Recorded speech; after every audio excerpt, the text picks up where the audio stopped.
الحمد لله الذي زين النبيين بحبيبه المصطفى ومن على المؤمنين بنبيه المجتبى الصلاة والسلام على سيدنا ومولانا محمد خير البرر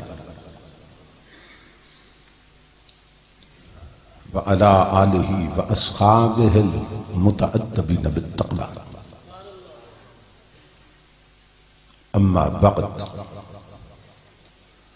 فأعوذ بالله السميع العليم من الشيطان اللئيم الرجيم بسم الله الرحمن الرحيم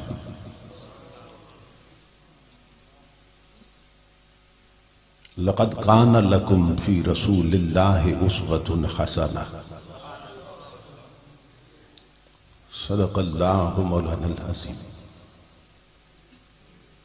إن الله وملائكته يصلون على النبي يا أيها الذين آمنوا صلوا عليه وسلموا تسليما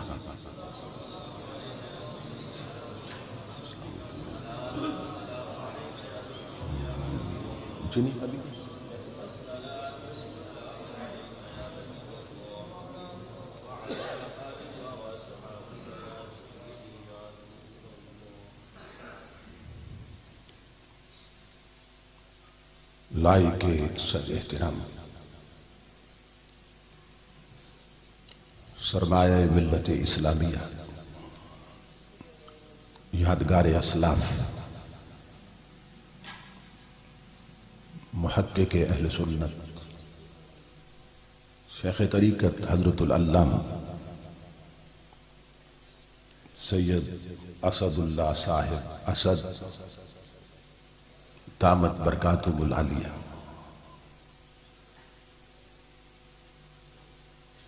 دیگر معزز مشائخ و علماء کرام اور محترم حاضرین و سامعین، اللہ رب العزت کا لاکھ لاکھ شکر ہے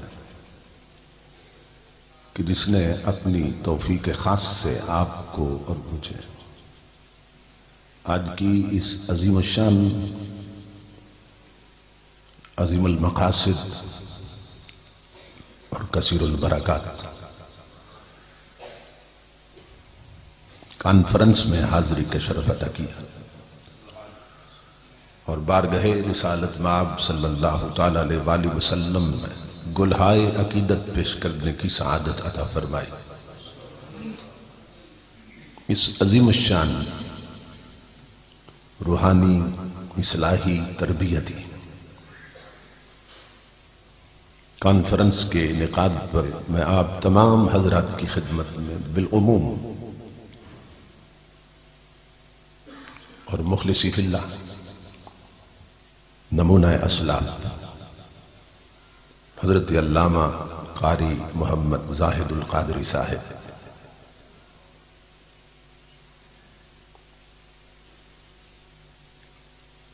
اور کمیٹی جامع مسجد جیلانی شریف کے جملہ کارکنان، وابستگان، سرپرستان اور معاونین کی خدمت میں بالخصوص دل کی عطا گہرائیوں سے ہدیہ تبریک و تحسین پیش کرتا ہوں اور دعا کرتا ہوں کہ اللہ رب العزت دوستوں کی اس محنت کو اور ہم سب کی حاضری کو اپنی پاک بارگاہ میں قبول و منظور فرمائے۔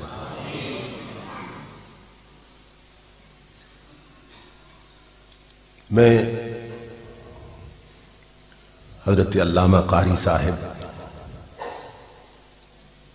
کا شکر گزار ہوں جن کے حکم کی تعمیل میں تاریخ کا تعین ہوا اور میں اس پاکیزہ مجلس تک پہنچا ہوں۔ یہاں پہنچنے کے بعد جن عظیم علمی، روحانی اور فکری شخصیات کی زیارت کا اور ملاقات کا شرف حاصل کیا، یہ میرے لیے انتہائی اعزاز کا باعث ہے۔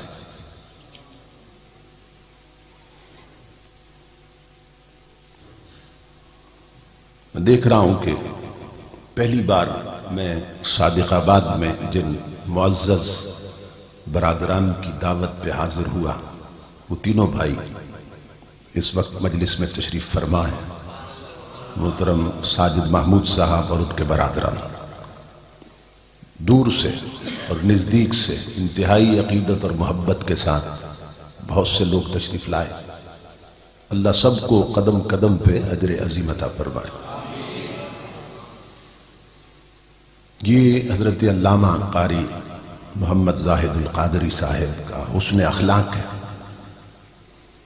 کہ کثیر تعداد میں علماء اور مشائخ جلوگر ہیں، اور مجھے بھی ان کی محبت کھینچ لائی ہے۔ علمی اور فکری اتنی پیاس رکھتے ہیں کہ جو ان کے پاس بیٹھ جائے اسے بھی پیاس لگا دیتے ہیں۔ اسی طرح کے جو جوان ہیں ان کے ساتھ اہل سنت کے ہی نہیں بلکہ اہل اسلام کے مستقبل کی امیدیں وابستہ ہیں۔ اللہ ان کا سایہ تادیر اہل اسلام کے سروں پہ سلامت رکھے اور ان کے علمی، فکری، روحانی فیضان سے ایک جہان کو مستفیض ہونے کی توفیق عطا فرمائے۔ اسٹیج پہ کہکشاں کا سماں ہے، تو میں سب کے اسماء گرامی نہ تو جانتا ہوں نہ لے سکتا ہوں، مگر اتنا ضرور کہوں گا کہ یہ بزم میں ہے، جام جم نہیں ہے۔ یہ بزم میں ہے، جام جم نہیں ہے، یہاں کوئی کسی سے کم نہیں ہے۔ بڑی بڑی شخصیات موجود ہیں، یہ ہماری خوش نصیبی، اللہ ان کا سایہ دراز فرمائے۔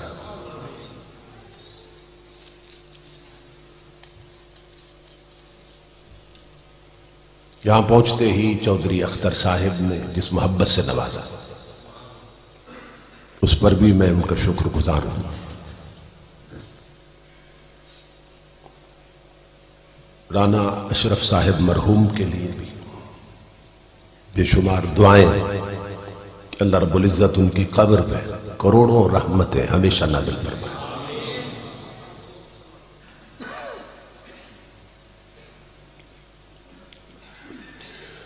خوشبخت اور خوش نصیب ہوتے ہیں وہ لوگ جنہیں اللہ رب العزت اس طرح کی پاکیزہ مجالس میں حاضری کا شرف عطا کرتا ہے، اس لیے کہ اس دہلیز پہ خود آیا نہیں جاتا بلکہ بلایا جاتا ہے۔ آپ اگر دیکھیں، غور کریں تو بہت سے لوگ ہیں جو قریب رہ کے نہیں آئے، اور بہت سے ہیں جو بہت دور سے آئے بیٹھے ہیں۔ بہت سے پختہ عقل والے نہیں آئے اور کچی عقل والے بچے آئے بیٹھے ہیں۔ بہت سے امیر نہیں آئے مگر غریب آئے بیٹھے ہیں۔ بہت سے دنیاوی اعتبار سے پڑھے لکھے نہیں آئے مگر ان پڑھ آئے بیٹھے ہیں۔ تو اس کے سوا کچھ نہیں کہا جا سکتا کہ اس کی یہ بارگاہ اتنی بلند بارگاہ ہے کہ یہاں آیا نہیں جاتا، بلایا جاتا ہے۔ اور یہ بھی اصول ہے کہ جب بلایا جاتا ہے پھر نوازا بھی جاتا ہے۔ نوازنا نہ ہو تو بلایا نہیں جاتا، جب بلایا جاتا ہے پھر نوازا بھی جاتا ہے۔ ارباب بصیرت کا کہنا ہے، اولیاء اللہ فرماتے ہیں کہ یہ بات اللہ پاک کی غیرت کے منافی ہے، اس کے محبوب کے ذکر کے لیے لوگ جمع ہوں اور پھر بخشے نہ جائیں۔ یہ بات اللہ پاک کی غیرت کے منافی ہے۔ تو یہ ہماری خوش نصیبی ہے کہ اللہ رب العزت نے اپنے محبوب کے ذکر کی مجلس میں اور اپنی دہلیز پہ حاضری کا شرف بخشا۔ میرے ذمہ جو عنوان لگایا گیا ہے اس کا تعلق نبی اکرم صلی اللہ تعالیٰ علیہ وآلہ وسلم کی سیرت پاک کے ساتھ۔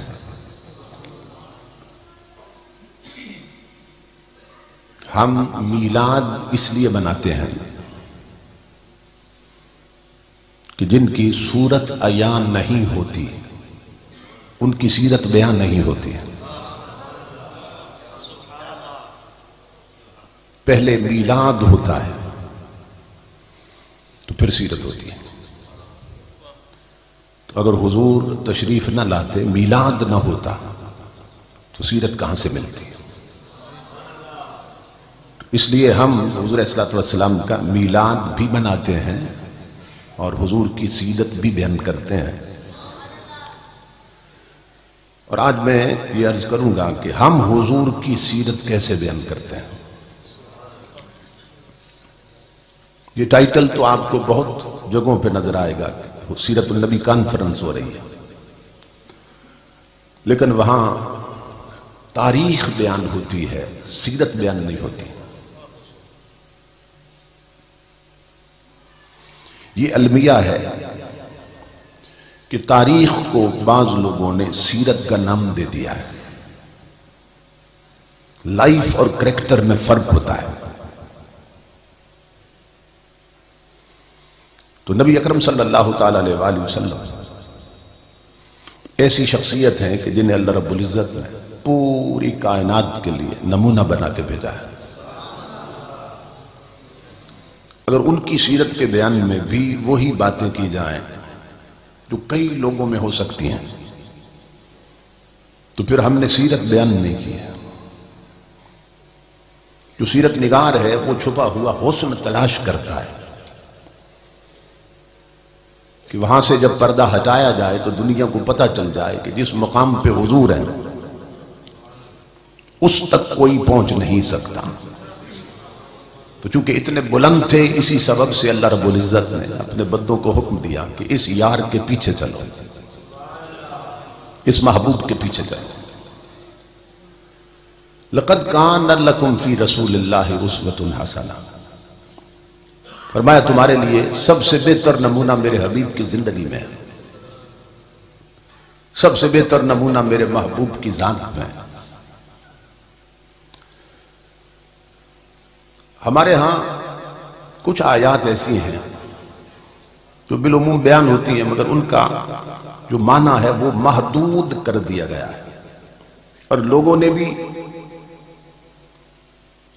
اس کو لمیٹڈ بنا دیا، محدود کر دیا۔ جس طرح لفظ عبادت ہے تو لوگوں نے سمجھا کہ شاید صرف نماز پڑھنا، روزہ رکھنا، حج کرنا، زکوٰۃ دینا، یہی چند اعمال عبادت ہیں، اور اس سے ہٹ کے ان کے ذہن میں عبادت کا کوئی معنی اور مفہوم نہیں ہوتا۔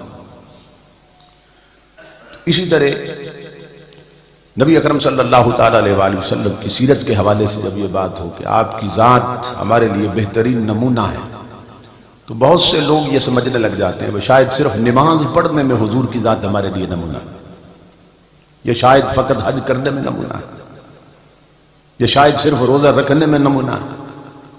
تو اللہ رب العزت نے تو کسی ایک عمل کا ذکر ہی نہیں کیا۔ یہ نہیں فرمایا کہ محبوب کی ذات نماز میں تمہارے لیے نمونہ ہے یا روزے میں نمونہ ہے، تو اس طرح بات محدود ہو جاتی۔ تو اللہ رب العزت نے فرمایا کہ زندگی کے ہر موڑ پر، ہر قدم پر، ہر فیصلے میں میرے حبیب کی ذات تمہارے لیے بہترین نمونہ ہے۔ یعنی اتنی کامل شخصیت ہے، اتنی اکمل اور اجمل اور اعظم اور اطہر اور انور اور ابلج شخصیت ہے کہ جس قوم کو حضور جیسا نبی مل جائے،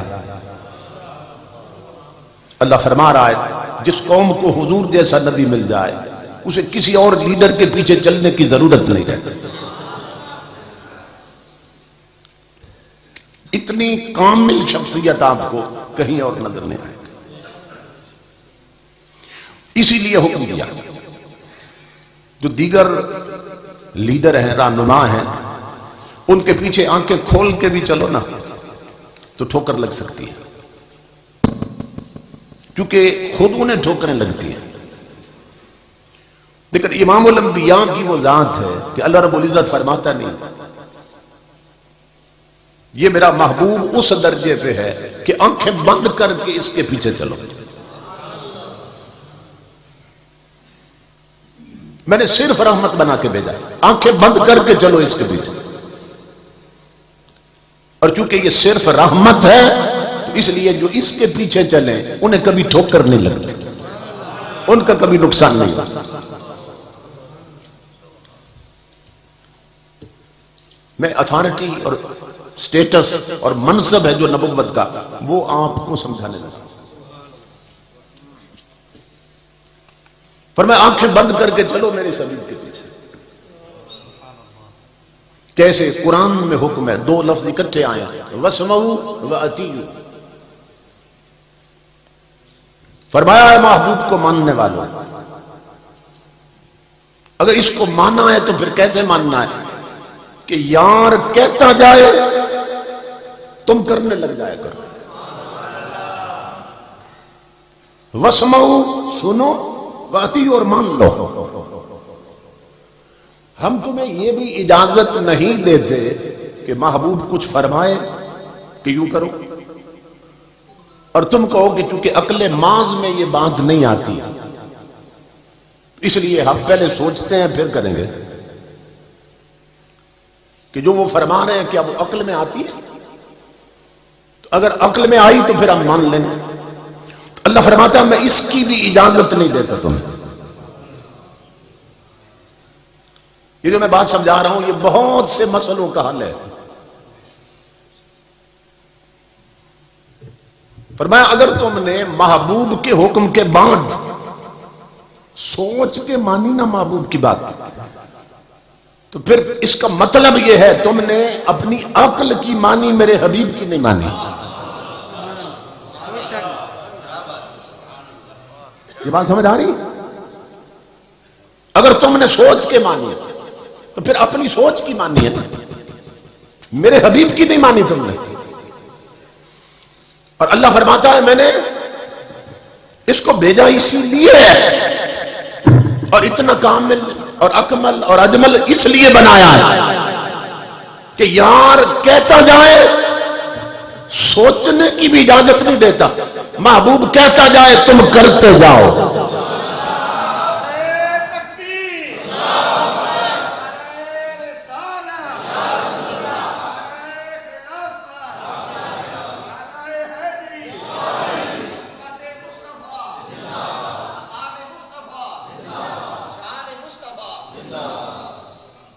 اور یہی وہ مقام ہے جس کی طرف کلندر لاہوری نے اشارہ کیا ہے، اقبال نے۔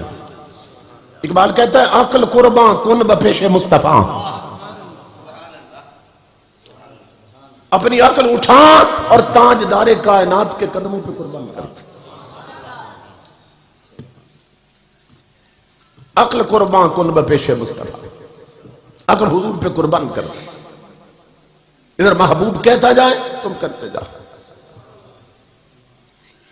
کیونکہ میں نے صرف رحمت بنا کے بھیجا ہے، جو اس کی مانے انہیں کبھی نقصان نہیں ہوتا، جو اس کے پیچھے چلے انہیں کبھی ٹھوکر نہیں لگتی۔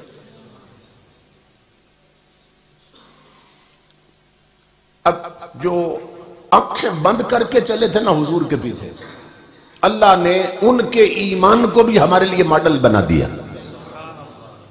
کون؟ اصحاب رسول۔ اللہ رب العزت فرما رہا ہے فَإِنْ آمَنُوا بِمِثْلِ مَا آمَنْتُمْ بِهِ فَقَدْ اهْتَدَوْا، اے اصحاب رسول اگر بعد میں آنے والے تمہارے جیسے مومن بن جائیں،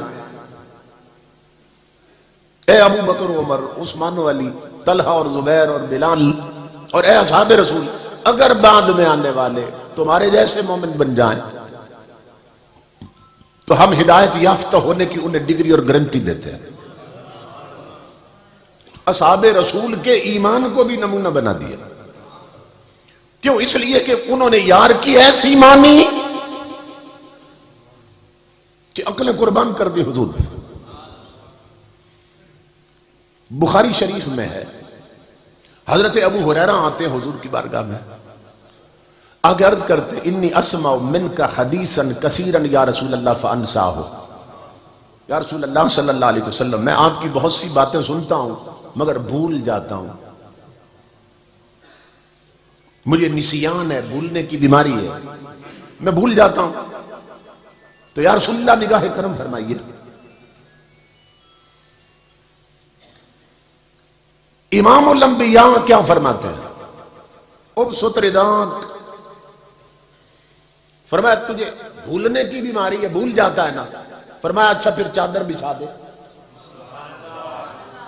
زمین پہ چادر بچھا دے ابو ہریرہ۔ حضرت ابو ہریرہ نے ایک لمحہ بھی نہیں سوچا کہ میرے سوال کے ساتھ اس جواب کا جوڑ کیا بنتا ہے، کہ میں نے حافظے کی بات کی، آقا فرماتے چادر بچھا دو۔ میں نے حضور سے کھجوریں تو نہیں مانگی، میں نے کوئی اناج تو نہیں مانگا جو چادر میں باندھ کے دینا حضور نے، میں نے تو حافظے کی بات کی ہے نا کہ یا رسول اللہ میرا حافظہ کمزور۔ ابو ہریرہ آقا نے فرمایا چادر بچھا دو، انہوں نے فوراً چادر بچھا دی۔ اب سوال کریں عالم تصور میں، اے حضرت ابو ہریرہ آپ کو یہ خیال کیوں نہیں گزرا کہ شاید حضور نے میری بات نہیں سمجھی، میں نے حافظے کی بات کی ہے اور آقا فرما رہے چادر بچھا دو؟ اس سوال کا اس جواب سے کیا جوڑ بنتا ہے؟ آپ نے کیوں نہیں سوچا؟ فرمایا تو نے قرآن نہیں پڑھا؟ اللہ فرماتا ہے وَاسْمَعُوا وَأَطِیعُوا، کہ میں سوچنے کا تمہیں وقت نہیں دیتا، یار کہتا جائے تم کرنے لگ جایا کرو۔ نعرہ تکبیر، نعرہ رسالت، نعرہ حیدری، عظمت و شان مصطفیٰ، مقام مصطفیٰ، سبحان اللہ۔ فرمایا یہ نہ سوچو کہ جیسے حضور فرما رہے ہیں کیا ایسے بھی ہوتا ہے؟ کیا حافظے یوں دیے جاتے ہیں کہ چادر بچھا دو؟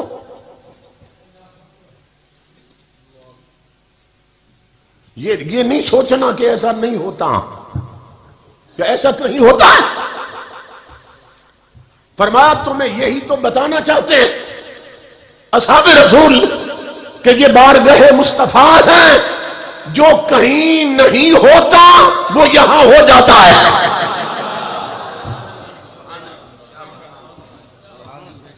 کہ یوں حافظے نہیں ملتے، کوئی دیتا ہے یوں حافظے؟ آپ ڈاکٹر کے پاس جائیں، حافظہ کمزور ہے، وہ کہ چادر بچھا دو۔ پھر امام الانبیاء کے غلاموں، جب حضرت ابو ہریرہ نے سوال کیا تھا، یہ تاریخ حدیث کی سب سے اتھینٹک کتاب بخاری شریف میں، یا رسول اللہ میرا حافظہ کمزور ہے، تو امام الانبیاء فرما دیتے ابو ہریرہ میں نبی بن کے آیا ہوں، رسول بن کے آیا، کوئی ڈاکٹر اور حکیم بن کے تو نہیں آیا، یہ کیس تو ہے حکیم کا، کوئی نماز روزے کی بات پوچھنی ہے تو مجھ سے پوچھ لو۔ آقا فرما دیتے نا ابو ہریرہ یہ بھولنے کی بیماری یہ تو ڈاکٹر کا کیس ہے، حکیم کا کیس ہے، مگر امام الانبیاء نے فرمایا چادر بچھاؤ، یہ نہیں فرمایا بادام کھاؤ، یہ نہیں فرمایا گوتا پیا کرو، فرمایا چادر بچھاؤ۔ کیوں؟ کہ تو آیا ہے دہلیز مصطفیٰ پر، تو ڈاکٹر کی دوا کا طریقہ اور ہے، مصطفیٰ کی عطا کا طریقہ اور ہے۔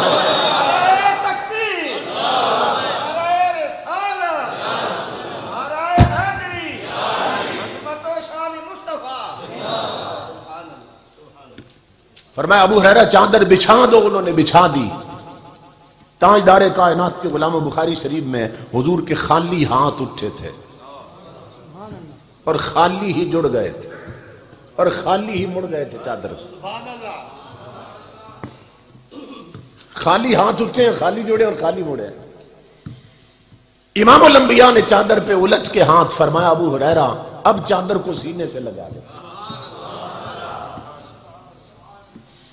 ابو ہریرہ کہتے ہیں اللہ کی عزت کی قسم میں نے چادر کو سینے سے لگایا، فما نسیت شیئا بعد، وہ دن اور آج کا دن مجھے کبھی کوئی شے نہیں بھولی ہے۔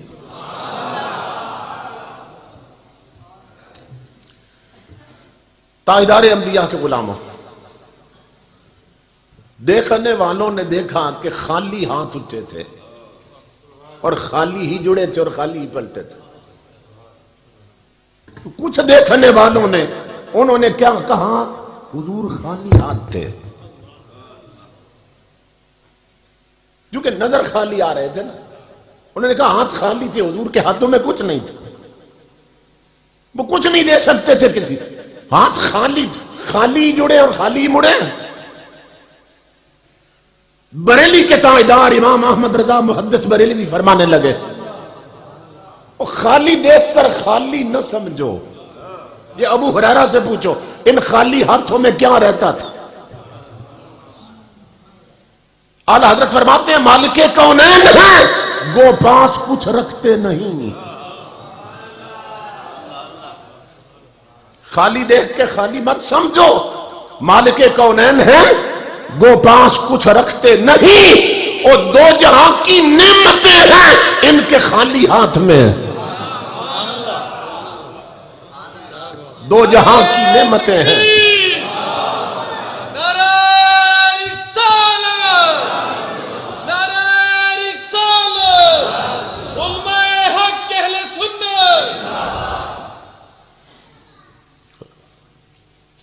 تو خالی کا ایک معنی تو خالی ہے، اور خالی کا دوسرا معنی ہے صرف، فقط، یعنی دو جہاں کی نعمتیں ہیں ان کے خالی ہاتھ میں، یعنی دو جہاں کی نعمتیں صرف حضور کے ہاتھ میں، جسے چاہیں عطا کریں۔ اس لیے اللہ رب العزت نے فرمایا کہ میرے حبیب کے پیچھے چلو تو آنکھیں بند کر کے چلو، یار کہتا جائے تم کرتے جاؤ۔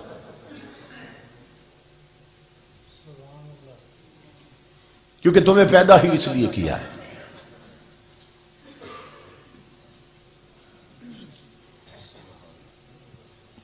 دیکھیں نا اللہ رب العزت نے ہمیں کیوں پیدا کیا؟ قرآن پاک میں اللہ نے بتایا کہ وَمَا خَلَقْتُ الْجِنَّ وَالْإِنسَ إِلَّا لِيَعْبُدُونِ، کہ میں نے جنوں اور انسانوں کو اپنی عبادت کے لیے پیدا کیا۔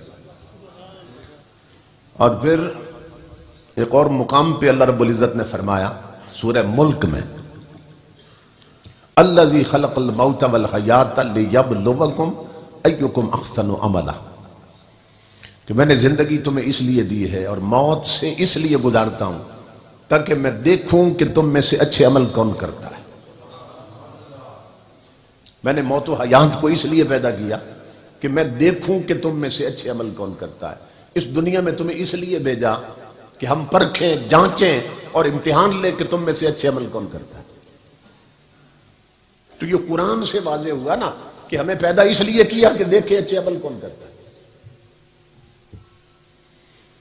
مگر ایک سوال ہے امام الانبیاء کے غلاموں کہ ہمیں اس لیے پیدا کیا کہ دیکھے کہ ہم میں سے اچھے عمل کون کرتا ہے، مگر ہمیں معلوم کیسے ہوگا کہ عمل اچھا کون سا ہے؟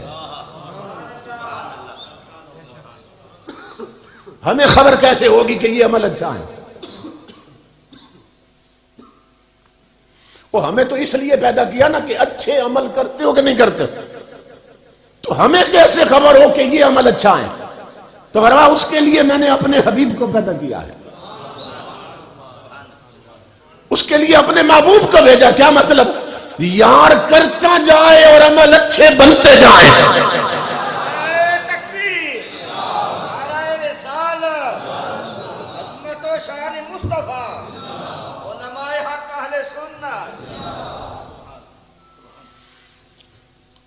کہ محبوب کرتا جائے اور عمل اچھے بنتے جائیں۔ محبوب کو اس لیے پیدا کیا کہ عمل اچھے تیار ہو جائیں، اور تمہیں اس لیے پیدا کیا کہ تم انہی اداؤں کی نقل کرو، تم حضور کے پیچھے چلو، تم اپناؤ تاجدار کائنات کی تعلیمات۔ محبوب کو اس لیے پیدا کیا۔ تو اب نتیجہ کیا نکلا؟ دونوں آیتیں سامنے رکھے نا، لقد کان لکم فی رسول اللہ اسوۃ حسنہ اور الذی خلق الموت والحیات آخر تک۔ اس کا معنی ذہن میں رکھے تو نتیجہ یہ نکلتا ہے کہ ساری دنیا کو پیدا کیا کہ پیچھے چلے، مصطفیٰ کو پیدا کیا کہ آگے چلے۔ ساری دنیا کو حکم ہے یار کی مانو اور محبوب کے پیچھے چلو۔ یہ توجہ طلب بات۔ بعض نادان یہ سمجھے کہ چونکہ وہ بھی اس جہان میں ہے جس جہان میں ہم ہیں تو وہ شاید ہمارے جیسے ہیں، پھر تو وہ تو ماذ ہمارے جیسے ہیں۔ اعلیٰ حضرت فرماتے ہیں اگر ہمارے جیسے تھے تو ہمارے جیسے کو ہماری ہدایت کے لیے کیسے بھیج دیا؟ اگر وہ ہمارے جیسے تھے، کامن سینس کی بات تھی، تو پھر ہماری ہدایت کے لیے ہمارے جیسے کو کیسے بھیج دیا؟ تو امام الانبیاء کے غلاموں، حکیم الامت نے مثال دی، فرماتے ہیں جو جہاز کا کپتان ہوتا ہے نا، بحری جہاز کا کپتان، وہ بھی جہاز کے اندر ہی ہوتا ہے، اور سواریاں بھی ساری جہاز کے اندر ہوتی ہیں۔ اب سواریاں کہیں کہ یہ جو کپتان ہے چونکہ یہ بھی جہاز کے اندر ہے اور ہم بھی جہاز کے اندر، اس لیے یہ ہمارے جیسا ہے، تو جس کرسی پہ یہ ہے اس کو ہٹا کے ہم بھی وہیں بیٹھیں گے کیونکہ ہمارے جیسا جو ہے، تو وہ کہیں گے وہ پاگل کہلائیں گے، پاگل کہلائیں گے کہ صرف ایک جگہ پہ دیکھ کے سمجھیں ہمارے جیسا ہے۔ اور غور کرو تو بہت فرق ہے جہاز میں بیٹھنے والوں، بے شک تم بھی جہاز میں ہو، کیپٹن بھی جہاز میں ہے، مگر فرق یہ ہے تم جہاز میں بیٹھے ہو پار لگنے کے لیے، وہ آیا ہے پار لگانے کے لیے۔ سبحان اللہ، سبحان اللہ۔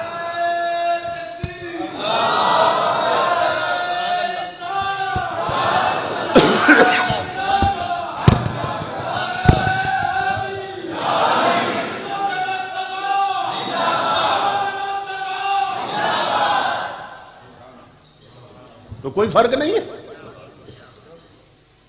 اللہ رب العزت فرماتا ہے میرے حبیب کے پیچھے چلو، میں نے اس کو پیدا ہی اس لیے کیا کہ یہ کرے اور عمل اچھے ہو جائیں۔ یہ ہے مقام مصطفیٰ، یہ ہے تاجدار کائنات کی سیرت کی عظمت۔ کیسے؟ امام الانبیاء کے غلاموں، ہم نماز پڑھیں نا تو ہم نمازی بنتے ہیں، اور کملی والے نے نماز پڑھ لی تو خود نماز بنی ہے۔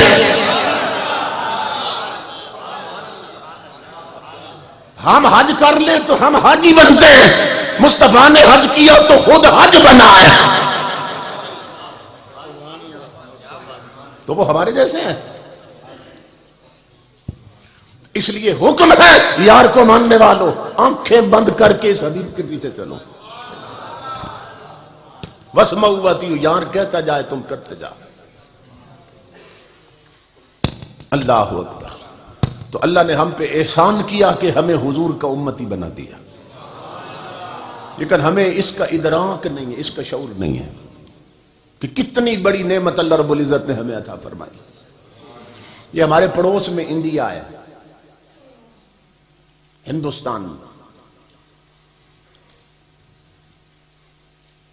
امام الانبیاء کے غلاموں، انڈیا کے لاکھوں ڈاکٹرز، لاکھوں انجینئرز، لاکھوں لائرز،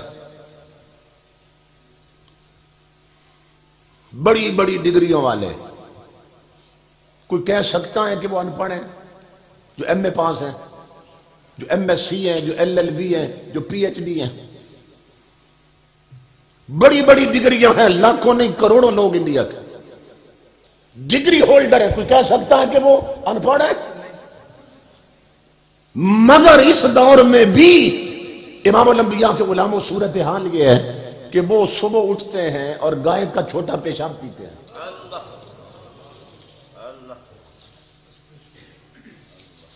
آج جس کے پاس انگریزی تعلیم ہو نا، یا دنیاوی تعلیم کی ڈگریاں، کہتے ہیں یہ سویلائزڈ ہے، یہ کلچرڈ ہے، یہ بہت مہذب ہے۔ انہیں آپ مہذب کہیں گے؟ ڈاکٹر ہیں، بیرسٹر ہیں، ایل ایل بی ہیں، ججز ہیں، گائے کا چھوٹا پیشاب پیتے ہیں، سب اٹھتے ہیں۔ وہ اس کو گاؤ ماتا کہتے ہیں اور مقدس جانور سمجھتے ہیں، اس کا چھوٹا پیشاب پیتا ہے۔ اور اس سے بھی حیرت کی بات، اس سے بڑھ کے حیرت کی بات، انڈیا کا ایک پرائم منسٹر گزرا ہے، مراد جی دیسائی، پرائم منسٹر ہے انڈیا کا، وہ اپنا چھوٹا پیشاب خود پیتا تھا۔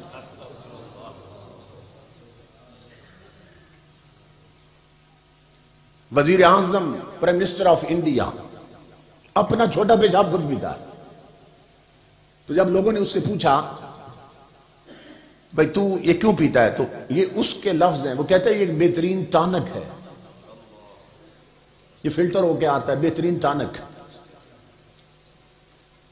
تو پوچھا گیا تو تجھے گن نہیں آتی؟ گن نہیں آتی، نفرت نہیں ہوتی؟ اب وہ عقلی طور پر دلیل کیا دے رہا ہے؟ یہ نتیجہ فکر دے رہا ہوں امام الانبیاء کے غلاموں، جو علم جو فکر نالین مصطفیٰ کے سائے سے محروم رہتی ہے وہ ایسی ہی دلیلیں گھڑتی ہے۔ اب سننا وہ دلیل کیا دے رہا ہے۔ اپنا پیشاب پینے والا پرائم منسٹر وہ کہتا ہے یہ پہلے کہاں تھا؟ پہلے بھی تو میرے اندر ہی تھا نا، اب دوبارہ پھر اندر چلا گیا تو کیا ہوا؟ کوئی بندہ ماذ عقل ماذ سے اس کی اس دلیل کو رد کر سکتا ہے؟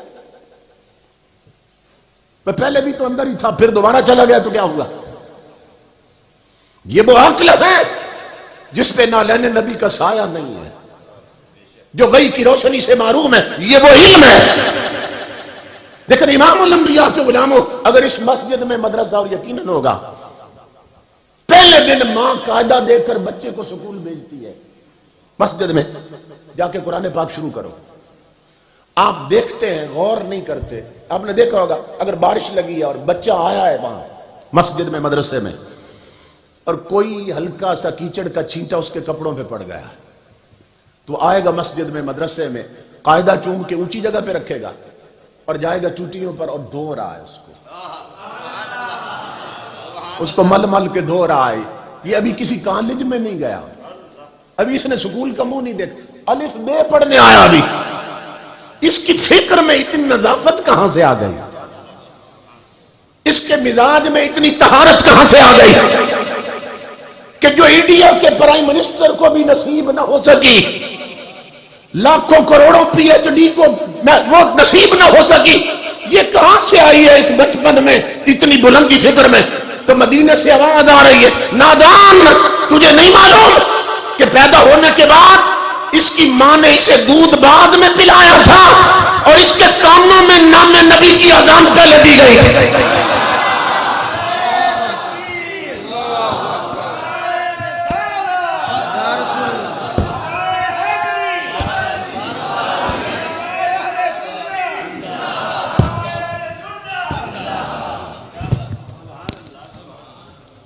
کوئی بات سمجھ آتی ہے؟ اور یہ ساری نفاستیں تو دہلیز مصطفیٰ سے ملتی ہیں، فکر کی یہ بلندیاں تاجدار کائنات کی چوکھٹ سے نصیب ہوتی ہیں۔ اور جو تیرے در سے یار پھرتے ہیں در بدر یوں ہی خار پھرتے ہیں۔ تو یہ سارا کچھ تاجدار کائنات کے غلاموں حضور کے قدموں کی خیرات ہے۔ لیکن ہمیں معلوم نہیں کہ اللہ نے ہمیں یار کا امتی بنا کے کتنا بڑا احسان کر دیا۔ تو اللہ فرماتا ہے میرے حبیب کے پیچھے چلو مگر آنکھیں بند کر کے چلو۔ اس کو اتنا اکمل بنا دیا، سراپا رحمت بنا دیا کہ تمہارا کبھی نقصان نہیں ہوگا یار کی من کا۔ اللہ اکبر۔ امام الانبیاء کے غلاموں، آج جو ہمارے ینگسٹر ہیں، یوتھ ہیں نا، نوجوان، وہ یہ سمجھتے ہیں کہ سائنٹیفک ریس میں دنیا بڑی آگے جا چکی ہے، سائنٹیفک انوینشنز ہیں، ڈسکوریز ہیں، ایجادات ہیں، دریافتیں ہیں، یہ سائنس کے کلائمیکس کا دور ہے۔ اس وقت وہ اپنے نقطہ کمال پہ پہنچی ہے۔ تو یہ ملا لوگ، یہ مسجدوں میں رہنے والے، یہ حجروں میں بیٹھنے والے، یہ بیکورڈ ہیں۔ سائنس بڑی فارورڈ ہو چکی ہے، ملا کی دوڑ مسجد تک اس طرح کی پھبتیاں کسی جاتی ہیں، انہیں کیا خبر؟ یہی سبب ہے کہ ہمارے لوگ اپنے بچوں کو دنیاوی تعلیم تو دیتے ہیں، دین کی نہیں دیتے، کہ یہ ملا لوگ، یہ بیکورڈ لوگ ہیں، انہیں کیا معلوم؟ اللہ کی عزت کی قسم کھا کے کہہ رہا ہوں، میں نے یونیورسٹی میں بھی پڑھا ہے، مدرسوں میں علماء کے نالین بھی اٹھایا ہے، ٹوٹی چٹائیوں پہ حضور کا دین بھی سیکھا ہے۔ سائنس میرا سبجیکٹ نہیں تھا مگر میں نے کتابیں منگوائی اور پڑھی۔ میرے آقا کے غلاموں، میں آگے چل کے دلیلیں دوں گا، میں علی وجہ البصیرت عرض کر رہا ہوں۔ خدا کی عزت کی قسم، سائنس کے اس کمال کے دور میں بھی جس مقام پر سائنس کی انتہا ہوتی ہے وہاں سے نالین مصطفیٰ کی ابتدا ہوتی ہے.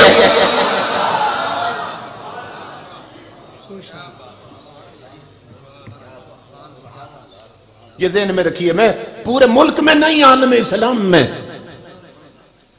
جوانوں کا رشتہ حضور کی دہلیز سے جوڑنا چاہتا ہوں کہ تم دین پڑھو تو صحیح، سمجھو تو صحیح، پھر کمپیریزن کرو، پھر کمپیئر کرو. تمہیں تو تم خود پکار اٹھو گے کہ سب فلسفے جہاں کے غلط اور فضول ہیں، ہم کو فقط حضور کی باتیں قبول ہے.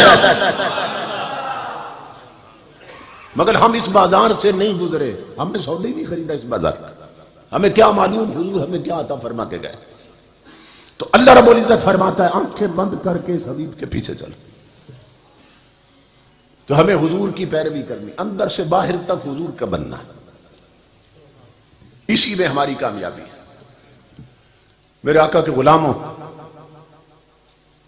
میں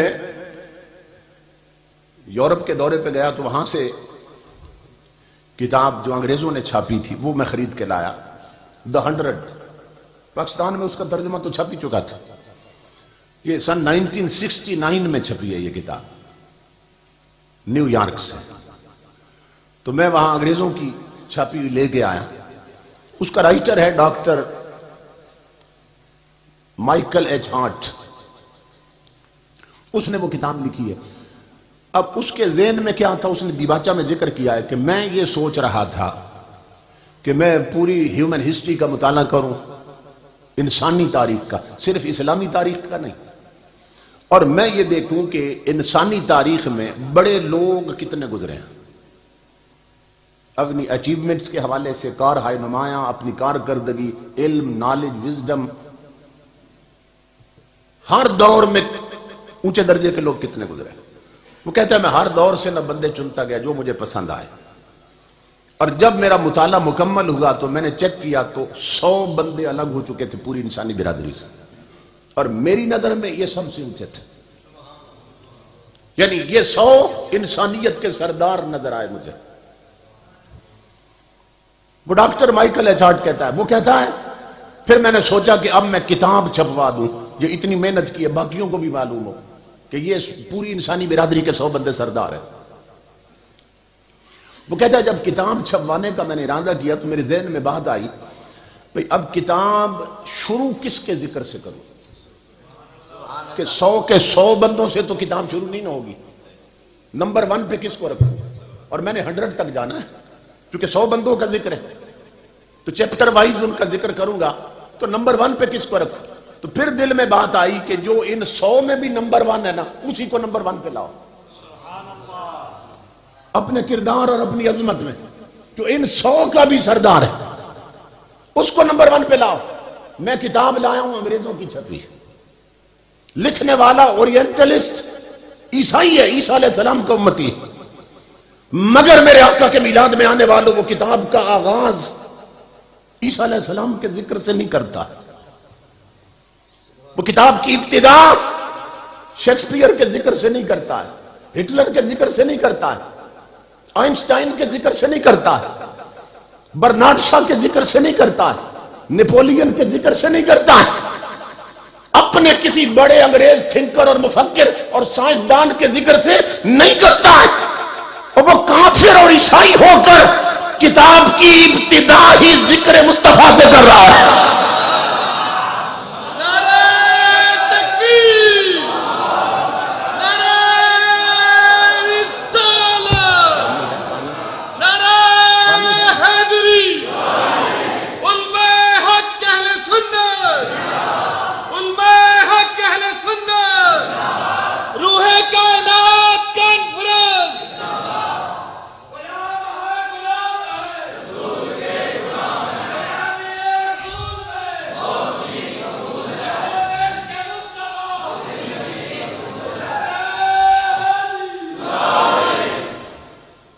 وہ کتاب کا آغاز ہی ذکر محمدی سے کر رہا ہے.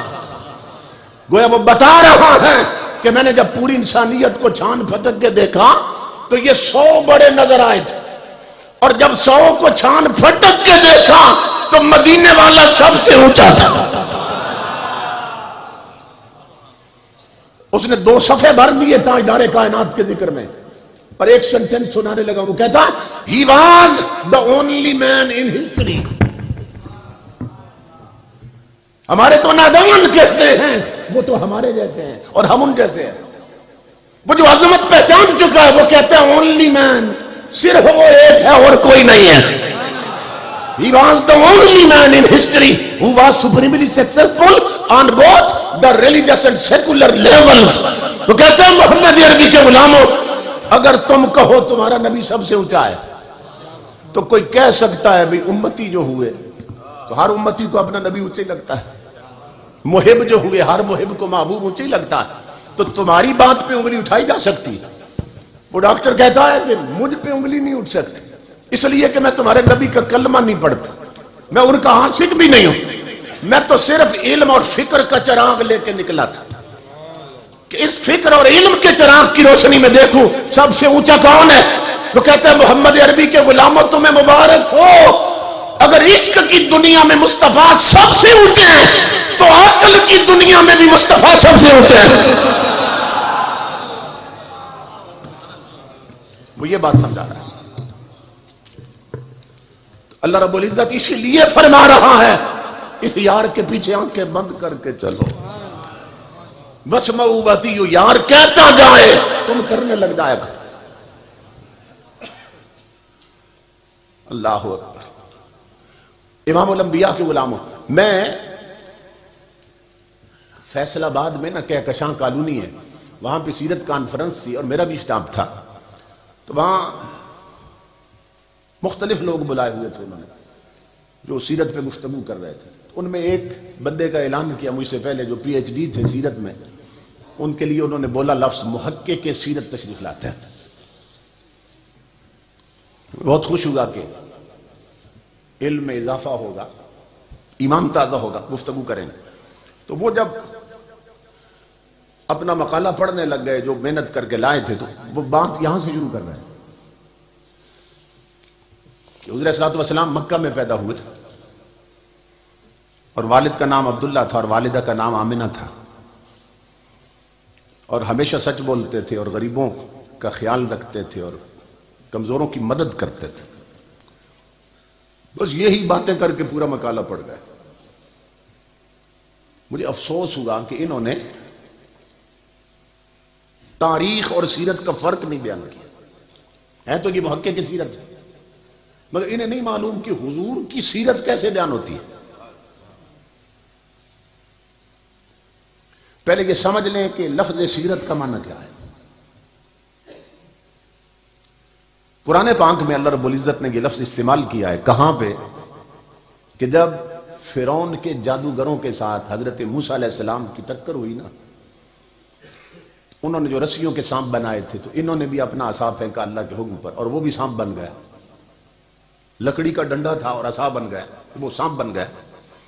تو پھر آپ کو تشویش ہونے لگی، تو اللہ رب العزت اس مقام پہ قرآن میں فرما رہا ہے کہ آپ پریشان نہ ہوں، سَنُعِيدُهَا سیرتها الاولی۔ سیرت کا لفظ قرآن میں آیا، سَنُعِيدُهَا سیرتها الاولی، آپ پریشان نہ ہوں، ہم اس کو پہلی حالت پہ پھر لوٹا دیں گے۔ تو سیرت کا معنی ہے حالت، اور سیرت وہ بیان کرے گا جو حضور کی حالت بیان کرے۔ اور آقا کی حالت کی 3 حیثیتیں، 3 پہلوؤں سے، 3 اسپیکٹس ہیں اس کے۔ نمبر 1 خصائل رسول، نمبر 2 فضائل رسول، اور نمبر 3 شمائل رسول۔ جب تک یہ تینوں آسپیکٹس، یہ پہلو بیان نہ کیے جائیں حضور کی سیرت بیان نہیں ہوتی۔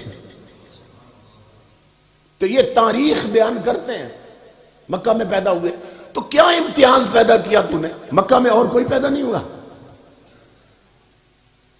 ہزاروں لوگ مکہ میں پیدا ہوئے،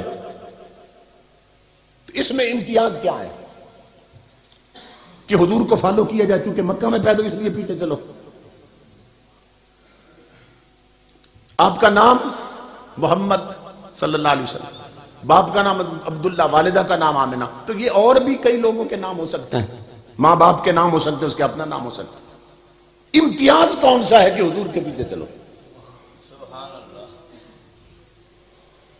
تو میں نے عرض کی انہیں، میں نے کہا سیرت یوں بیان نہیں ہوتی، حضور مکہ میں پیدا ہوئے اور مکہ میں تو اور بھی بہت سے پیدا ہوئے تھے، مگر یہ بتاؤ دنیا والوں کو کہ وہ باقی جتنے پیدا ہوئے تھے نا، پیدائش کے وقت خون نکلا تھا، یہ واحد آیا ہے کہ پیدا ہوا تو نور نکلا تھا۔ نعرہ تکبیر، نعرہ رسالت، نعرہ حیدری، عظمت و شان مصطفیٰ، علماء حق اہل سنت۔ سبحان۔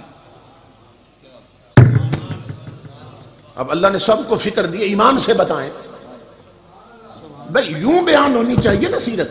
بھئی مکہ میں تو لاکھوں پیدا ہوئے تھے، مگر جو بھی پیدا ہوا ان کی مائیں بھی بتاتی ہیں خون نکلا تھا، اور واحد یہ آیا ہے کہ ماں اعلان کر رہی ہے خرج منی نور، مجھ سے خون نہیں، مجھ سے نور نکلا ہے۔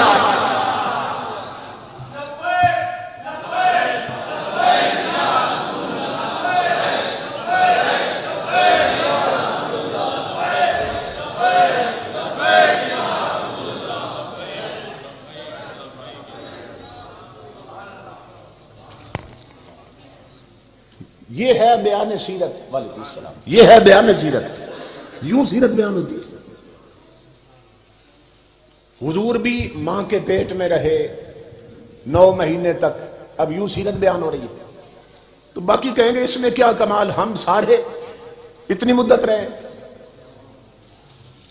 تو میں کہتا ہوں نادان، اگلی بات بھی تو بتا، اللہ کیوں کہتا ہے اس یار کے پیچھے چلو؟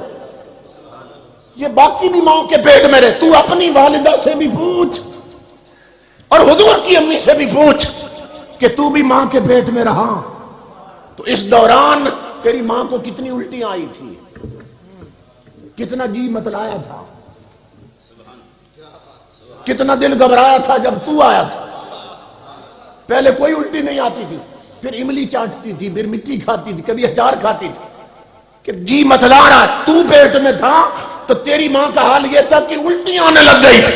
اب پوچھ حضور کی امی جان سے، وہ فرماتی ہے 9 مہینے یہ حسن والا میرے بطن مقدس میں رہا، جی متلانا تو دور کی بات، کھانے کے بعد جب مجھے ڈکار آتی تھی نا، اس سے بھی مشک و عنبر کی خوشبو آتی تھی۔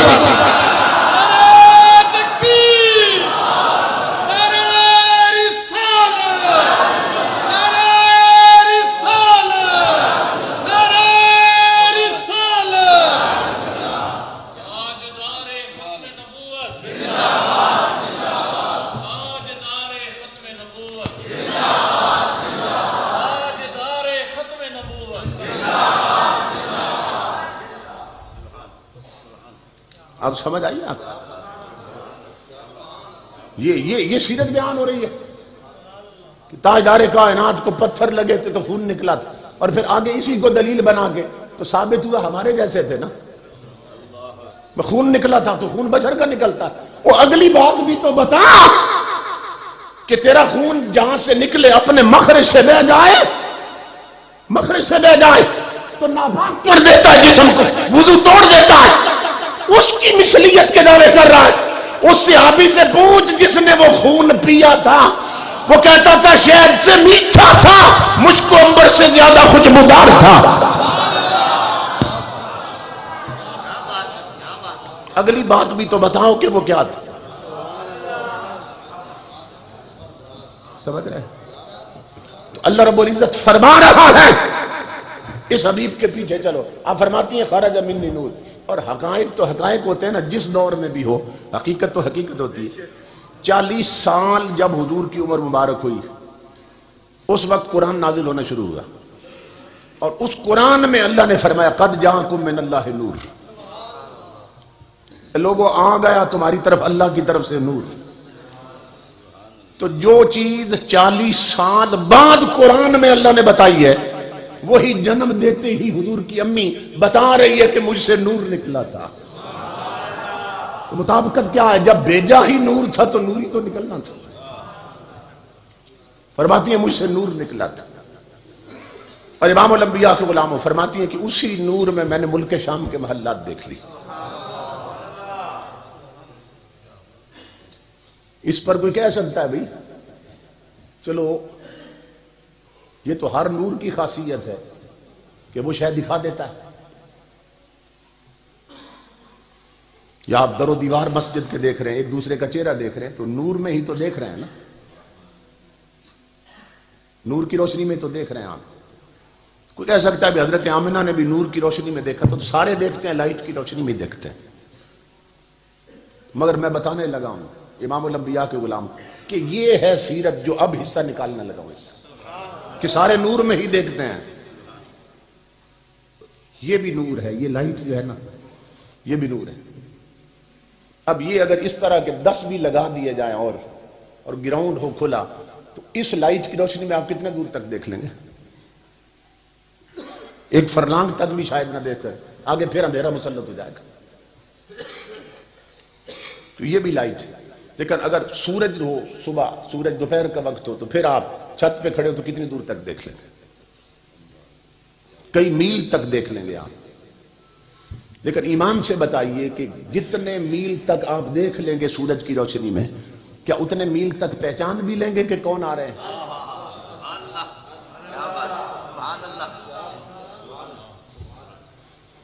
میں نے جب یہ روایت پڑھی نا کہ حضرت آمنہ فرماتی ہیں کہ جب میرا لال پیدا ہوا، میلاد مصطفیٰ ہوا، تو نور نکلا اور اس کی روشنی میں میں نے ملک شام کے محلات دیکھ لیے تھے. تو پھر میں تحقیق میں لگا کہ کہیں سے ثابت ہو کہ حضرت آمنہ زندگی بھر کبھی ملک شام گئی ہو. مجھے نہیں ملا کہ حضرت آمنہ کبھی ملک شام گئی ہو زندگی میں. تو سوال یہ ہے کہ جو خاتون زندگی بھر ملک شام نہیں گئی وہ خبر کیسے دے رہی ہے کہ وہ ملک شام کا تھا اور محل ملک شام کے تھے؟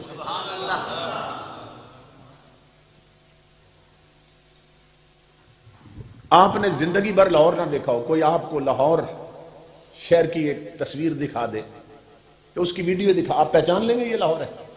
جب دیکھے ہی نہیں آپ نے لاہور. تو حضرت آمنہ زندگی بھر ملک شام نہیں گئی، بند کمرے میں بیٹھی ہوئی خاتون گئی نہیں وہاں پہ، تو کیسے بتا رہی ہے کہ وہ ملک شام کا ہے اور وہ محل ملک شام کے ہیں؟ یہی فرق ہے، یہی سیرت کا حسن ہے جو سیرت نگار کشید کرتے ہیں. کیا کہ یہ باقی سب نور ہیں مگر ان میں کیا ہے کہ یہ شاید دکھاتے تو ہیں سجاتے نہیں ہیں، شاید دکھاتے تو ہیں سمجھاتے نہیں ہیں. مگر حضرت آمنہ فرما رہی ہے جو میرے لال کا نور تھا نا اس کا انداز اور تھا کہ وہ نور مصطفیٰ صرف شاید دکھاتا نہیں تھا، سمجھا بھی دیتا تھا. نعرہ تکبیر، نعرہ رسالت، نعرہ حیدری، عظمت و شان مصطفیٰ، علماء حق اہل سنت. سبحان. وہ صرف چیزیں دکھاتا نہیں تھا، سجاتا بھی تھا کہ کیا ہے. یہ نور مصطفیٰ. تو نور ہونے میں بھی بے مثل حضور کہ تاجدار کائنات کے نور کا یہ فیض ہے کہ جس کو یہ نصیب ہو جائے صرف شاید دکھاتا نہیں ہے، سجاتا بھی ہے کہ یہ کیا ہے. تو تاجدار انبیاء کے غلاموں، جس نور میں دیکھنے والے اتنے دور تک دیکھتے ہیں، جس کے نور کی روشنی میں دیکھنے والے اتنے دور تک دیکھتے ہیں، وہ نور والا خود کتنے دور تک دیکھتا ہے.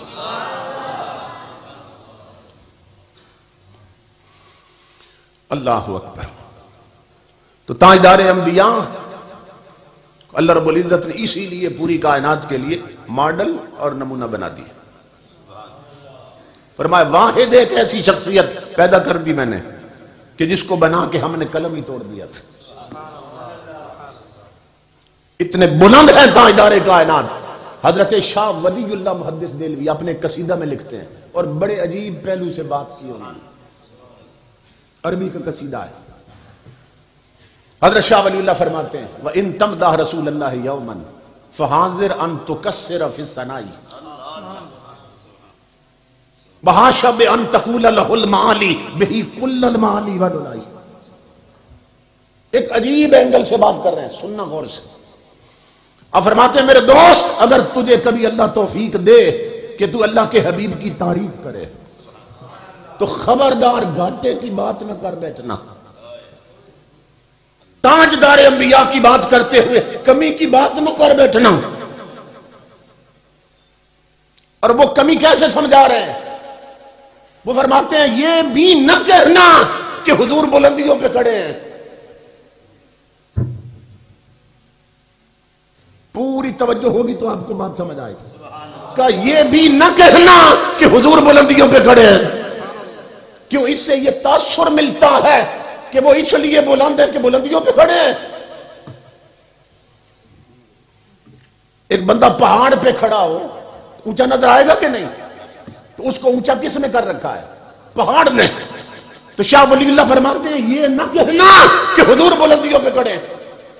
اس سے تو یہ تاثر ملتا ہے کہ آقا اس لیے بلند ہے کہ بلندیوں پہ کھڑے ہیں.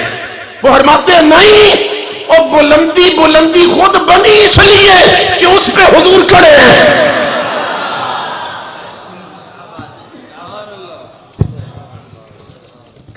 کو بات سمجھ آئی؟ کہا بلندی بنی اس لیے ہے کہ اس پر حضور کھڑے ہیں. وہ حضور کے نالین کے نیچے آ گئی ہے، اس لیے بلندی کہہ رہے ہیں. تو بیان کرنے والے تو یوں سیرت بیان کرتے. تو یہ ہے سیرت امام الانبیاء کے غلاموں. حضرت سیدنا امام حسین رضی اللہ تعالیٰ عنہ مدینہ پاک کے چوک میں پہنچے نا، تو وہاں ہجوم لگا تھا. آپ نے ایک شخص سے پوچھا کہ یہاں کیا ہو رہا ہے؟ تو کسی نے بتایا کہ یہاں حاتم طائی جو سخاوت میں ایک علامت کے طور پہ بیان ہوتا ہے، اس کا بیٹا عدی کھڑا ہے اور اپنے باپ کی سخاوت کے قصے لوگوں کو سنا رہا ہے. اب یہ حاتم طائی کی سیرت بیان کر رہے تھے اور اس کا ایک پہلو تھا کہ اتنا بڑا سخی تھا. امام حسین کو بتایا گیا کہ حاتم طائی کا بیٹا کھڑا ہے اور اپنے باپ کی سخاوت کے قصے لوگوں کو سنا رہا ہے. امام حسین مسکرائے، فرمایا شعر ہو میرے نانا جان کا اور کس سے سخاوت کے دوسروں کے بیان ہو. بڑی عجیب بات. قریب ہو گئے، فرمایا میں بھی تو پوچھوں عدی بتا تیرا باپ کتنا بڑا سخی تھا. عدی کہنے لگا حضرت میرے باپ کی مثال دی جاتی ہے سخاوت. فرمایا کوئی واقعہ سناؤ. اس نے کہا جی میرا والد اتنا بڑا سخی تھا کہ اس کی بہت بڑی حویلی تھی اور اس حویلی کے 10 دروازے تھے، اور میں دیکھتا کہ منگتا آتا نا ایک دروازے سے، پہلے دروازے پر صدا لگاتا تو میرا باپ خود اٹھ کر اس کی جھولی میں خیرات ڈالتا. نوکر کو نہیں کہتا تھا، خود جا کے دیتا. اور پھر میں دیکھتا کہ وہی منگتا اگر دوسرے دروازے پہ آ جاتا اور صدا لگاتا، میرا باپ پھر خود اٹھتا اور جھولی میں خیرات ڈالتا. اور یہ زبان سے نہیں جتاتا تھا کہ تو پہلے لے چکا ہے، اتنا بڑا سخی تھا. اور پھر وہی منگتا میں دیکھتا تیسرے دروازے پہ آ جاتا، پھر صدا لگاتا، میرا باپ پھر خیرات دیتا اور نہ جتاتا کہ تو پہلے لے چکا. الغرض وہ منگتا سارے دروازوں پہ ابھی آتا، میرا باپ خیرات دیتا رہتا مگر زبان سے نہ کہتا تو پہلے لے چکا. اتنا بڑا سخی تھا. امام حسین مسکرائے، فرمایا عدی ناراض نہیں ہونا، جس کو تو کمال سخاوت سمجھا ہے نا یہ تو نقص سخاوت.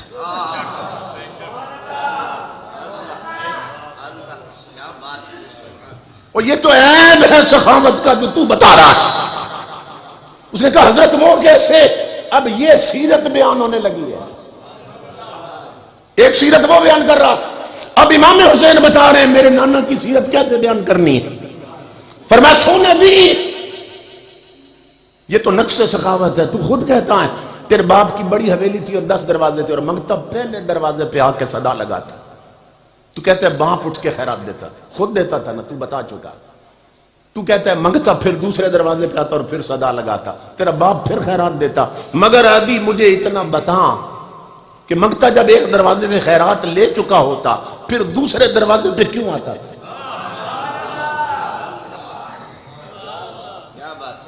اس کا مطلب یہ ہے ابھی جھولی نہیں بھری ہوتی تھی.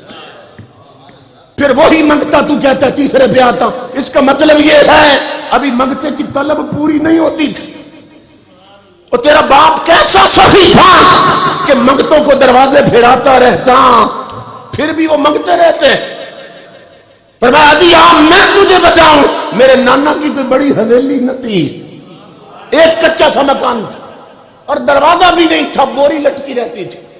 اور میرے نانا کے دروازے پر منگتا آتا نا, پہلی صدا پر ہی میرے نانا جان اسے اتنا دے دیتے تھے, اسے زندگی بھر کسی اور دروازے پہ جانے کی حاجت ہی نہیں ہوتی تھی.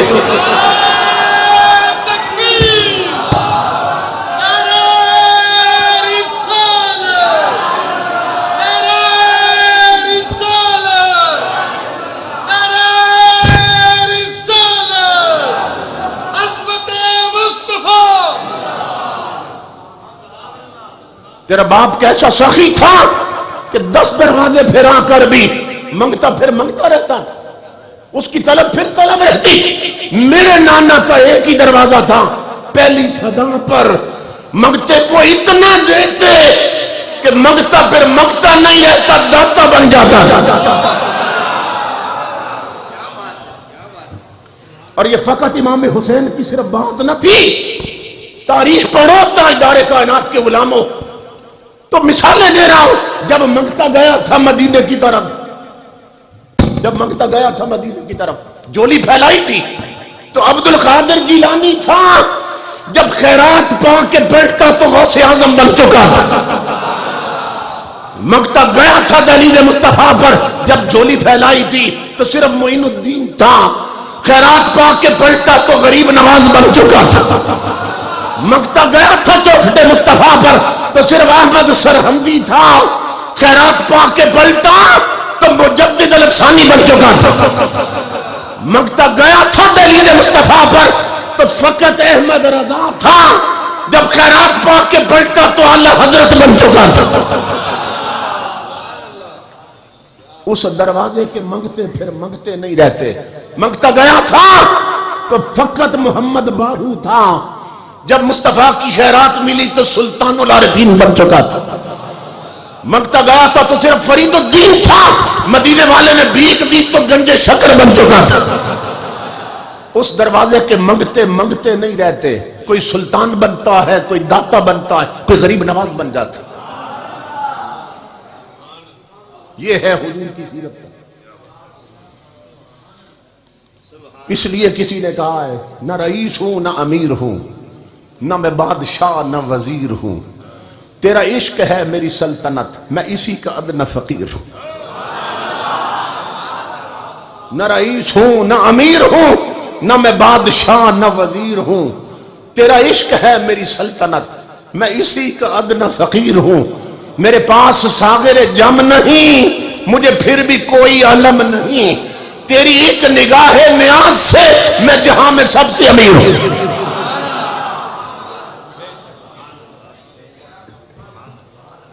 اس لیے عرض کر رہا ہوں جوانوں, دہلیز مصطفیٰ کے منگتے بن جاؤ, جڑ جاؤ اس چوکھٹ کے ساتھ. اللہ کی عزت کی قسم, سارا علم یہیں سے بٹتا ہے, ساری راحتیں یہاں سے ملتی ہیں, برکتیں اور سکون اور ہر شے یہاں سے نصیب ہوتی.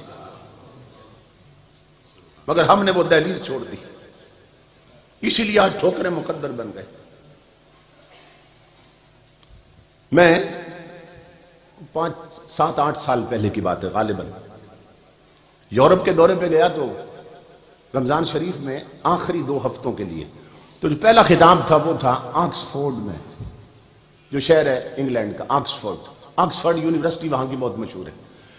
تو وہاں جب خطاب کے لیے گیا تو جو ہمارے میزبان تھے انہیں میں نے کہا کہ میں وہ آکسفورڈ یونیورسٹی بہت مشہور ہے دنیا میں, تو میں اس کو دیکھنا چاہتا ہوں, بلڈنگ اور اس کی لائبریری اور یہ. تو وہ کہنے لگے کہ وہاں پہنچنے تک وہ بند ہو جائے گی. میں نے کہا چلو یار مجھے لے چلو, میں اس کے در و دیوار ہی دیکھ لوں گا. سنا ہے قلندر لاہوری بھی آئے تھے یہاں پہ, اقبال آیا تھا اور کئی ہمارے اکابرین, چلو در و دیوار دیکھ لیں گے. تو وہ مجھے لے گئے. انہوں نے مجھے بتایا جو آکسفورڈ میں رہتے ہیں, وہ کہتے ہیں کہ یہاں ضیاء الامت حضور جسٹس پیر محمد کرم شاہ الازری رحمۃ اللہ علیہ بھئی وہ تشریف لائے تھے تو انہوں نے بھی فرمایا کہ میں وہ یونیورسٹی دیکھنا چاہتا ہوں. تو ہم انہیں لے گئے تو انہوں نے کہا مجھے سیدھا لائبریری میں لے جا. علم دوست شخصیت تھے نا, تو کتابوں کی پیاس ہوتی تھی, تو فرمایا لائبریری میں لے جا. تو لائبریری میں گئے تو انہوں نے کہا اسلامک بکس کا پورشن کہاں پہ, اسلامی کتابوں کی طرف ہم لے گئے. تو کتابیں نکال رہے تھے اور دیکھ رہے تھے. تو ایک کتاب پیر صاحب نے نکالی نا, تو اس کو دیکھا تو پھوٹ پھوٹ کے رونے لگ گئے اور کافی دیر تک روتے رہے وہاں. ہم مرید حیران ہوئے بے حضرت اس کتاب میں کیا تھا کہ اس کو دیکھ کے رونے لگ گئے. تو ہم نے پوچھا حضرت یہ کیا ہوا؟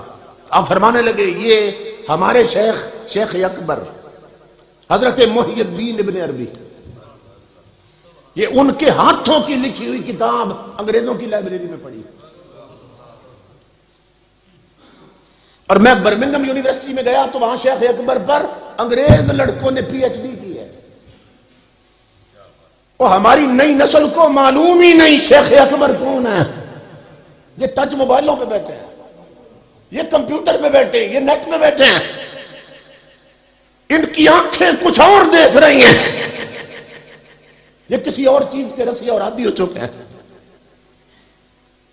نہیں معلوم کہ شیخ اکبر کون ہے جن پر انگریز بھی پی ایچ ڈی کی ڈگریاں لے رہے ہیں.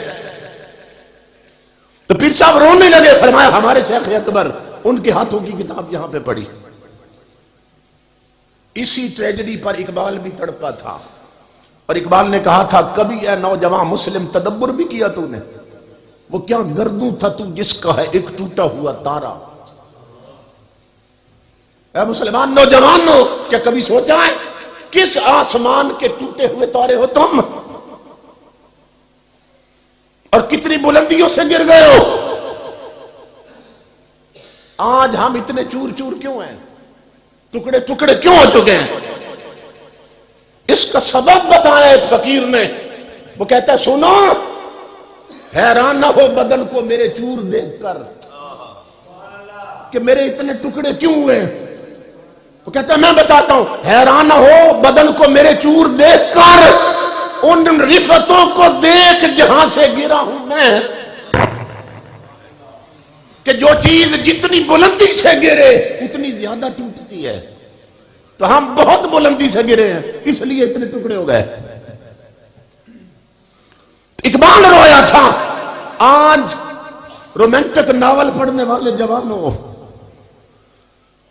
آج فلمیں دیکھنے والے جوانوں, آج بازاروں میں آوارہ گردی کرنے والے جوانوں, پھر آؤ دہلیز مصطفیٰ کی طرف, چوکھٹ مصطفیٰ کی طرف. تمہیں معلوم ہو تم کیا تھے. اقبال کہتا ہے کبھی یہ نوجوان مسلم تدبر بھی کیا تو نے, وہ کیا گردوں تھا تو جس کا ہے ایک ٹوٹا ہوا تارا. تجھے اس قوم نے پالا ہے آغوش محبت میں, کچل ڈالا تھا جس نے پاؤں میں تاج سر دارا. اور گوا بھی ہم نے جو اسلاف سے میراث پائی تھی, سریا سے زمین پر آسمان نے ہم کو دے مارا. مگر وہ علم کے موتی کتابیں اپنے آباء کی جو دیکھے ان کو یورپ میں تو دل ہوتا ہے سی پارا.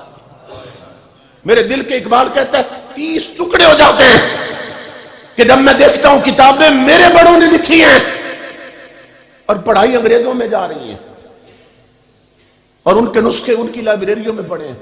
یہ صورتحال. تو ہماری نئی نسل نہیں جانتی شیخ اکبر کون ہے. پڑھو اپنے اکابرین کو, پیچھے پلٹو. امام الانبیاء کے غلاموں, میں تعارف کروانے لگا ہوں. ان کے والد حضرت شیخ عربی, ان کی اولاد نہیں تھی, اور زمانہ تھا حضور غوث اعظم رضی اللہ تعالیٰ عنہ کا, زمانہ غوث اعظم کا تھا. تو اولاد کی دعا کرانے وہ حضور غوث اعظم کے پاس گئے کہ میری اولاد نہیں ہے حضرت, آپ دعا فرما دے اللہ مجھے بیٹا عطا کرے. تو غوث اعظم نے فرمایا, آپ نے فرمایا کہ شیخ عربی اولاد نہیں ہو سکتی اس لیے کہ تقدیر میں لکھی نہیں ہے, تختی خالی ہے تیرے لیے. تو جب لکھی نہیں ہے تو کیسے ہوگی, اس لیے اولاد نہیں ہو سکتی. سمجھدار آدمی تھے اور قریب ہو گئے غوث اعظم کے, قدموں پہ ہاتھ رکھا, عرض کی حضور اگر وہاں لکھی ہوتی تو یہاں آنے کی ضرورت کیا تھی. کہ وہاں کا لکھا تو گھر بیٹھے ملتا ہے، پھر یہاں آنے کی ضرورت کیا تھی؟ ان کی اس بات پر غوث اعظم جلال میں آ گئے، فرمایا شیخ عربی پھر جلدی کرو، میرے پیچھے بیٹھ اور پشت لگاؤ میری پشت کے ساتھ۔ وہ اٹھ کے پیچھے گئے اور پشت جوڑی۔ غوث اعظم نے فرمایا شیخ عربی اللہ کی عزت کی قسم میری پشت میں ایک ہی بیٹا رہ گیا تھا، جا تجھے عطا کر دیا۔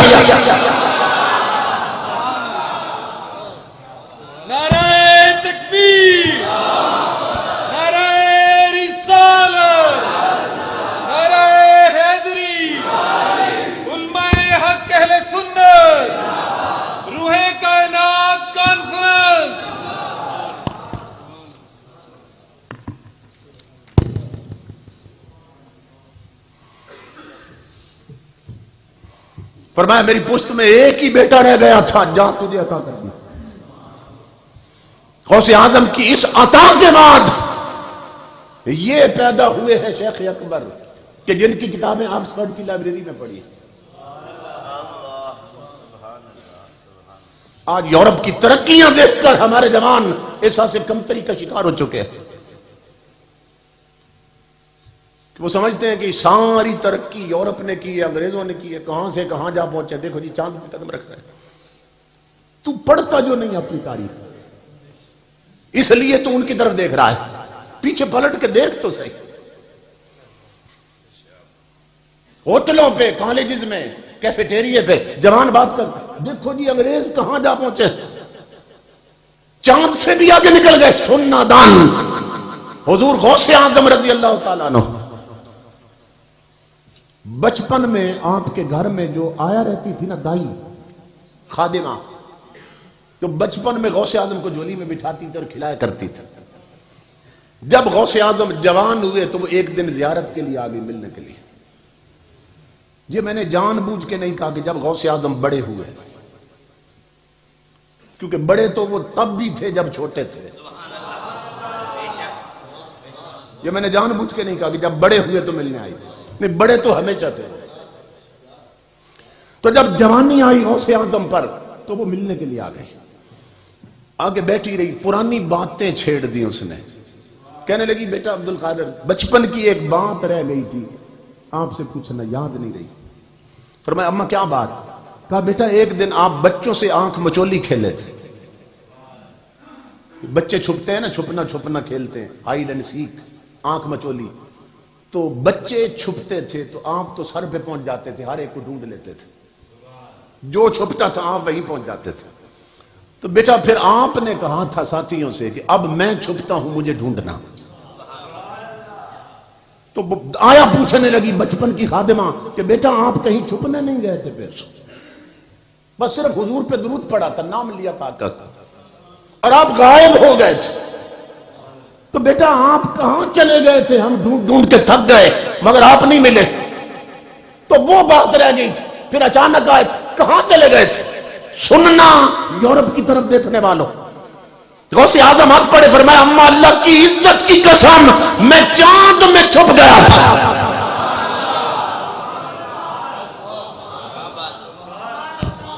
اور امریکہ اور رشیا کی ترقیاں دیکھنے والے جوان، تو اپنی تاریخ بھول چکا ہے۔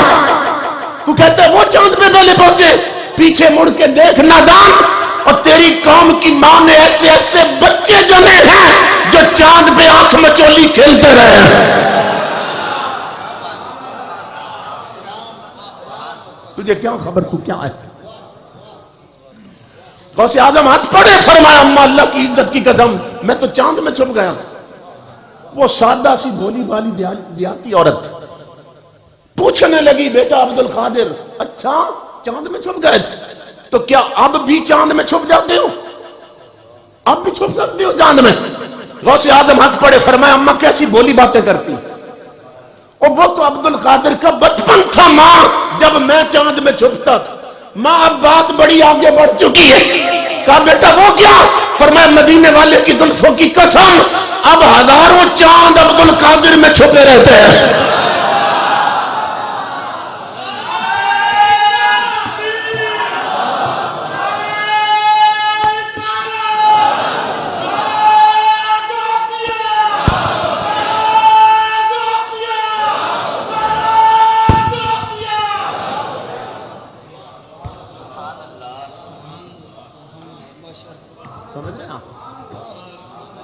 تو اپنی تاریخ بھول چکا ہے. تیری قوم کی ماں نے ایسے ایسے بچے جنے ہیں جو چاند پہ آنکھ مچولی کھیلتے رہے. یہ غوث اعظم ہے. اور ابن شیخ عربی کو جو بیٹا دیا ہے، جس کی کتابیں آکسفورڈ کی لائبریری میں پڑھی ہیں، جس پر انگریز لڑکے پی ایچ ڈی کر چکے ہیں، اس کا حال کیا تھا؟ یہی شیخ اکبر حضرت محی الدین نام ہے ان کا، ابن عربی مشہور ہیں، ان کی کتابیں پڑھیں آپ. یہ قرآن پاک کی تفسیر لکھ رہے تھے. یہ جو غوث اعظم کی عطا ہیں یہ تفسیر لکھ رہے تھے. تو جب سورہ یوسف کی اس آیت پہ پہنچے نا کہ جہاں اللہ رب العزت نے بیان کیا ہے کہ زلیخا 7ویں کوٹھڑی میں لے گئی تھی یوسف علیہ السلام کو، قالت حیت لک، اور پھر دعوت دی انہیں. تو اس مقام پر قرآن کہتا ہے وَلَقَدْ هَمَّتْ بِهِ وَهَمَّ بِهَا لَوْلَا أَن رَأَىٰ بُرْهَانَ رَبِّهِ. وَلَقَدْ هَمَّتْ بِهِ، اس عورت نے تو ارادہ کر لیا تھا جو کیا تھا اس نے. اور یوسف علیہ السلام بھی ارادہ کر لیتے اگر اپنے رب کی دلیل نہ دیکھی ہوتی.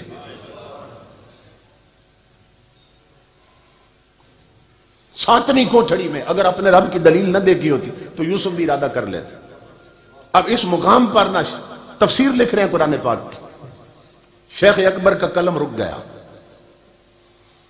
سوچنے لگ گئے کہ وہ 7ویں کوٹھڑی میں وہ رب کی کون سی دلیل دیکھی تھی، وہ کون سی دلیل دیکھی تھی یوسف علیہ السلام نے کہ اللہ جس کا قرآن میں ذکر کر رہا ہے. تو جب تفسیروں کی طرف نظر دوڑائی تو کسی مفسر نے لکھا ہے کہ وہ حضرت جبرائیل علیہ السلام آ گئے تھے اچانک 7ویں کوٹھڑی میں اور اشارہ کر رہے تھے نبوت کی چادر پہ داغ نہ لگنے دینا یوسف. اور کسی نے لکھا ہے کہ حضرت یعقوب علیہ السلام آ گئے تھے اچانک اور فرما رہے تھے بیٹا ہمیں شرمندہ نہ ہونے دینا. اور کسی مفسر نے لکھا ہے کہ بھائیوں نے جس کنویں میں پھینکا تھا نا اللہ نے وہ کنواں اٹھا کے سامنے کر دیا تھا کہ اسے نہ بھولنا، یہاں سے تمہیں لایا یہاں تک. اب شیخ اکبر کا قلم رکا ہے کہ میں کیا لکھوں اپنی تفسیر میں. کسی نے کنواں لکھا ہے، کسی نے لکھا ہے کہ یعقوب علیہ السلام آئے تھے، کوئی کہتا ہے کہ حضرت جبرائیل علیہ السلام تھے. اب میں کیا لکھوں اپنی تفسیر میں؟ تاجدار انبیاء کے غلاموں سوچتے رہے، پھر اچانک خیال آیا کہ یہ کیس اور معاملہ ہے حضرت یوسف علیہ السلام کا. اور یوسف علیہ السلام دور تو ہیں کوئی نہیں، چوتھے آسمان پر ہی تو ہیں. قلم وہی رکھا، فرمایا خود جا کے پوچھ لیتے ہیں کیا دیکھا تھا.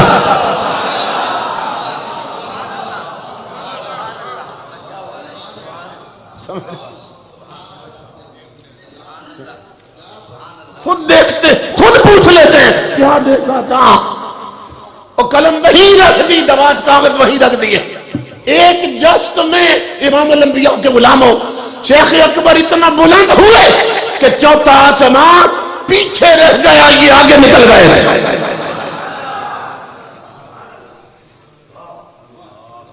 اس لیے اللہ فرماتا ہے اس یار کے پیچھے چلو گے تو اتنے بلند ہو جاؤ گے. یہ حضور کے پیچھے چلنے والے ہیں، یہ فنا فی الرسول لوگ. آج ہم ٹھوکریں کیوں کھا رہے ہیں؟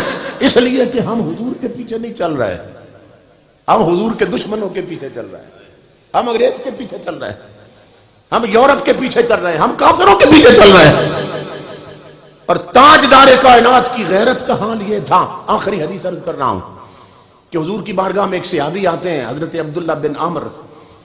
انہوں نے زعفرانی رنگ کے کپڑے پہنے ہوئے تھے اور یہ رنگ اس دور میں کافر پہنتے تھے، اس رنگ کے کپڑے. امام الانبیاء کی نظر پڑی، آقا نے جلال میں آ کر فرمایا ان ھذی من ثیاب الکفار. فرمایا میرا غلام ہو کر کافروں والا رنگ پہنا ہے. یہ ہے حضور کی غیرت اپنے غلاموں کے لیے.